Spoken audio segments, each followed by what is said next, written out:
Une journée d'Ivan Denisovitch, d'Alexandre Solzhenitsyn, traduit du russe par Lucia et Jean Catala, lu par Yvan Moran.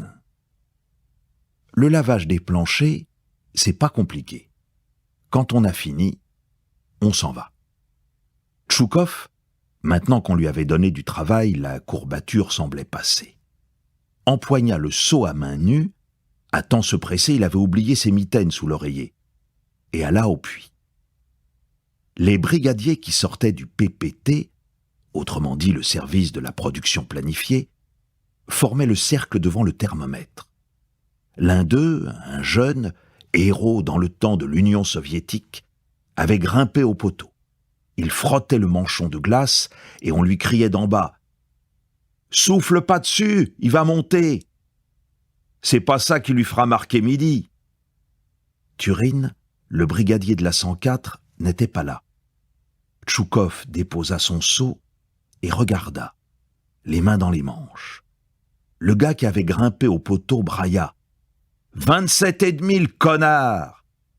Vérifia encore, histoire d'être plus sûr, et sauta par terre. Quelqu'un dit « Faut pas croire à ce truc-là, il raconte toujours des blagues. S'il n'était pas détraqué, on l'aurait pas mis dans un camp. » Les brigadiers se dispersaient. Tchoukov courut jusqu'au puits. Sous le bonnet, dont il avait pourtant rabattu les oreilles mais sans nouer les cordons, le froid vous mordait aux mâchoires. La margelle avait un si beau manteau de glace que le seau se coulait à peine dans le trou, et la corde était raide comme piquet. Le seau fumait quand Tchoukov entra au corps de garde. Il ne sentait plus ses mains. Pour se les réchauffer, il les plongea dans l'eau froide. Le tartare était reparti.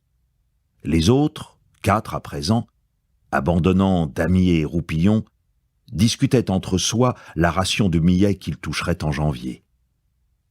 Dans la localité, le ravitaillement allait mal, et bien que les cartes aient été supprimées depuis beau temps, les surveillants avaient le droit, mais pas les civils, d'acheter au rabais. Un des 4 se retourna. « Ferme la porte, ordure, ça souffle !» Mouiller dès le matin ses valienki, c'est point des choses à faire. Inutile de courir à la baraque quand on n'a rien pour se rechausser. Question chaussures, Tchoukov avait vu de tout en 8 ans de camp, y compris des hivers sans valienki, et même sans souliers, juste des savates de tille ou ces brodequins en caoutchouc qu'on appelait des TTZ, à cause qu'ils vous laissaient par terre la trace d'un pneu. À un moment pourtant, la situation avait eu l'air de s'arranger. En octobre, il avait touché des brodequins magnifiques. Et touché pourquoi ? Parce que le jour où le sous-brigadier était allé au magasin, Tchoukov lui avait collé aux trousses. Des brodequins durs comme fer au bout, avec la place pour 2 épaisseurs de portianki bien chaudes.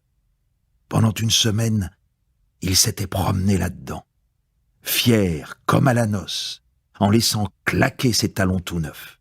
Et lorsqu'en décembre, des valienki, en plus, étaient arrivés, il avait trouvé la vie belle. C'est alors qu'à la comptabilité, un malpropre avait glissé dans l'oreille de l'administration que, du moment qu'on distribuait des valienki, il fallait rendre les brodequins, vu qu'un zec qui aurait de l'un et de l'autre pour se chausser, ce serait du gâchis. De sorte que Tchoukov avait dû choisir, se geler les pieds tout l'hiver en brodequins, ou se les mouiller en valienki au dégel. Des brodequins tout neufs, dont il prenait soin comme de la prunelle de ses yeux, même qu'il les avait ramollis à la graisse à machine. Misère. Depuis 8 ans, ça avait été le pire crève-cœur. Ces brodequins perdus. Ce qu'on remet à la masse, n'est-ce pas, on ne le récupérera jamais au printemps. C'est comme chevaux donnés aux kolkhozes.